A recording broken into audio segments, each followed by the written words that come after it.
morning, students. Welcome back to our channel Meera Magic Commerce. Guys, it has been some days since my last videos. Now we are back. Guys, it is my request कि आप मेरे साथ साथ हर चीज लिखें और समझें. अगर कोई भी प्रॉब्लम है तो लेट मी नो. आज हम एक न्यू चैप्टर शुरू करने वाले हैं जो कि है dissolution of partnership firm. Dissolution of partnership form it is very important chapter. इसमें से हमें 8 और 10 मार्क्स के क्वेश्चन आएंगे ही आएगा. तो इसके लिए सबसे पहले हमें ये पता होना चाहिए कि what do you mean by dissolution. Dissolution क्या होता है? डिसोल्यूशन का मतलब होता है फिनिश अप. फिनिश अप मतलब किसी चीज का खत्म हो जाना. एंड पॉइंट यानी किसी चीज का खत्म. जब भी कोई बिजनेस टूट कर बाधित होकर समाप्त हो जाता है यानी खत्म हो जाता है उसे हम dissolution. It means discontinuing the business under the name of the said partnership firm. In other words, when the relationship between all the partners of firm dissolve. इसका क्या मतलब है? जब आपका बिजनेस चाहे किसी भी पार्टनरशिप फर्म के नाम से है और वो आपका डिसकंटिन्यू हो जाता है यानी बंद हो जाता है और जब पार्टनर्स के रिलेशन भी आपके खत्म हो जाते हैं उसको हम डिसोल्यूशन. डिसोल्यूशन आपका टू पार्ट्स में डिवाइड होता है. एक होता है dissolution of partnership. Second is dissolution of partnership firm.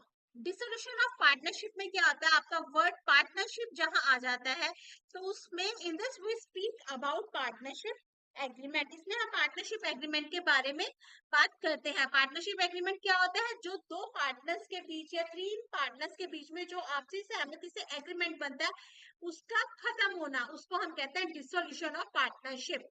और डिसोल्यूशन ऑफ पार्टनरशिप फर्म क्या होता है? इसमें हम we speak about closure of business यानी आपके बिजनेस का बंद हो जाना उसको हम कहते हैं dissolution of partnership firm. Guys दोबारा से रिपीट करती हूँ. डिसोल्यूशन आपका टू पार्ट्स में डिवाइड होता है. एक होता है डिसोल्यूशन ऑफ पार्टनरशिप जिसमें हम अपने पार्टनरशिप एग्रीमेंट को खत्म करते हैं और एक न्यू एग्रीमेंट बनाते हैं. And second is dissolution of partnership firm जिसमें आप क्लोजर ऑफ बिजनेस यानी आपका बिजनेस बंद हो गया उसके बारे में स्टडी करते हैं. जो आज हमने स्टडी करना है वो है हमारा dissolution of partnership. Dissolution of partnership firm का क्या मतलब हुआ? Closure of business between partners यानी आपके जो पार्टनर्स के बीच में जो बिजनेस है वो बंद हो जाना. And it signifies the complete termination of business operation under that partnership. और पार्टनरशिप के बीच में जो भी आपके ऑपरेशंस यानी बिजनेस रिलेटेड जो भी काम चल रहे थे वो सब खत्म हो जाना उसे हम कहते हैं डिसोल्यूशन ऑफ फर्म. जब भी कोई चलता हुआ बिजनेस बंद हो जाता है तो आपके माइंड में ये आता है कि कोई काम कर रहे हैं वो बंद हो गया जिस चलता बिजनेस बंद हो गया तो हमें क्या करना चाहिए. तो नेक्स्ट हमने देखा at the time of dissolution. तो फर्स्टली अपने माइंड में सब सेट कर ले. At the time of dissolution के टाइम पर क्या करना है? जितने भी आपके अकाउंट्स हैं all accounts are to be settled. आपके जितने भी अकाउंट्स हैं आपको उन्हें सेटल और उसके लिए क्या स्टेप्स हमने लेने होते हैं? What to do at the time of dissolution? Number 1 all assets are sold off. जितने भी आपके एसेट्स हैं आपको सारे के सारे सोल्ड ऑफ कर देने होते हैं. ठीक है. Second is all the liabilities are paid off. आपकी जितनी लायबिलिटीज है वो सारी जब नेचुरली आपने किसी से कर्ज लेके बिजनेस स्टार्ट करा है तो अब जब आपका बिजनेस बंद हो रहा है तो वो अपने पैसे तो मांगेगा ही मांगेगा.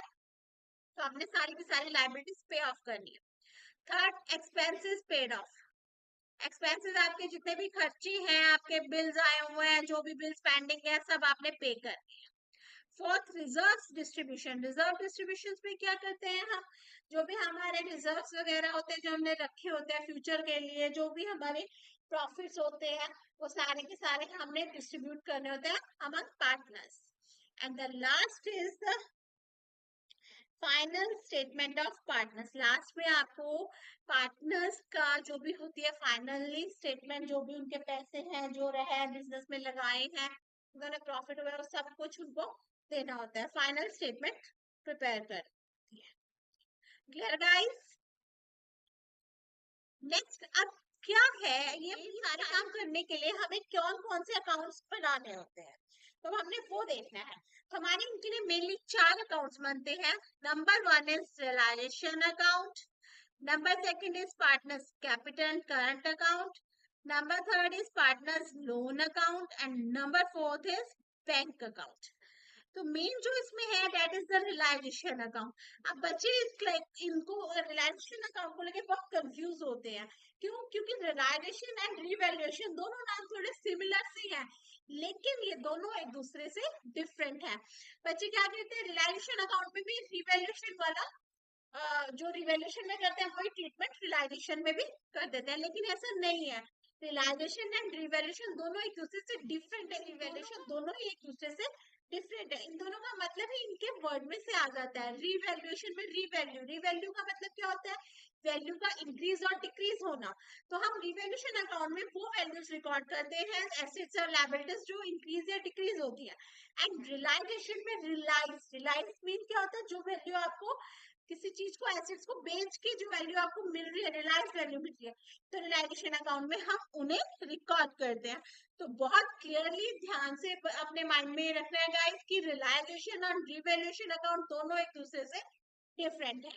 Next is partners capital account. Partners capital account क्या होता है, it is similar same as admission and retirement. जैसे आपने एडमिशन एंड रिटायरमेंट में पार्टनर्स कैपिटल अकाउंट बनाया था, जिसमें पार्टनर से रिलेटेड उनके प्रॉफिट लॉस, उन्होंने कोई भी ऐसे टेक ओवर किया, उनके खर्चे जो भी सब कुछ है वो इसमें आ जाते हैं। Next is partners loan account. Partners loan account क्या होता है, पार्टनर्स लोन अकाउंट आपका जब भी कोई पार्टनर लोन लेता है तो बनाया जाता है, उसमें उससे लोन से रिलेटेड सारी चीजें आती है। And the last is bank account. Bank account क्या है, अब जब भी कोई पार्टनर पैसा लेकर आता है तो उस टाइम पे हम क्या एंट्री करते हैं, bank account to partner capital account, क्योंकि हमारे पास पैसा आ रहा है। लेकिन जब अब बिजनेस बंद हो गया तो नेचुरली जो पार्टनर पैसा लगाएगा वो पैसा वापस भी लेगा, ठीक है। तो एट दैट टाइम क्या होता है, जब फर्म बंद हो जाती है तो उस टाइम पर हमें बैंक अकाउंट बनाना होता है for the final settlement of business. जो भी बिजनेस है फाइनल सेटलमेंट करनी होती है, उसके लिए हमारा बैंक अकाउंट बनाना बहुत जरूरी होता है। बैंक अकाउंट हमारा लास्ट में मैच होना बहुत जरूरी होता है। अगर ये मैच होता है तो इसमें आप क्वेश्चन बिल्कुल करेक्ट है। इसमें हमारी बैलेंस शीट नहीं बनती है। बैलेंस शीट क्यों नहीं बनती, क्योंकि all the assets and liabilities all assets are sold off and liabilities are paid off. इसलिए तो bank account is most important है। दोबारा से बताती हूँ, हमारे 4 अकाउंट्स बनते हैं। First is number 1 is realisation account, जिसमें जो भी एसेट्स वगैरह बेच के रियलाइज वैल्यू आती है वो रिकॉर्ड होती है। Second is partners capital and current account, जिसमें हम पार्टनर से रिलेटेड सारे खर्चे रिकॉर्ड करते हैं।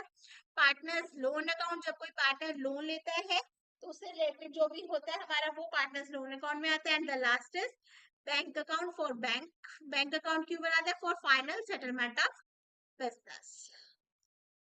ये सारा टॉपिक आपका थ्योरी पर्पस के लिए वेरी वेरी इंपॉर्टेंट। आपके 3 क्वेश्चंस बनाए हैं जो आपसे पेपर में पूछे जा सकते हैं। Number 1 is why partnership form dissolve, क्यों होती है, ये मैं आपको शुरू में बता चुकी हूँ। Next is how many accounts to be prepare for dissolution of partnership form. आपको पता है कितने अकाउंट्स बनते हैं, जो भी हमने करे 4 accounts are to be prepared. And third question is what has to be done at the time of dissolution? Very very important. ये आपको सबको पता होना चाहिए। At the time of dissolution, all accounts are to be settled off. Very important point है, ये जरूर आप अपने माइंड में रखिए कि जब आपका बिजनेस बंद होता है आपको सारे के सारे अकाउंट्स को सेटल करना बहुत ज्यादा जरूरी है।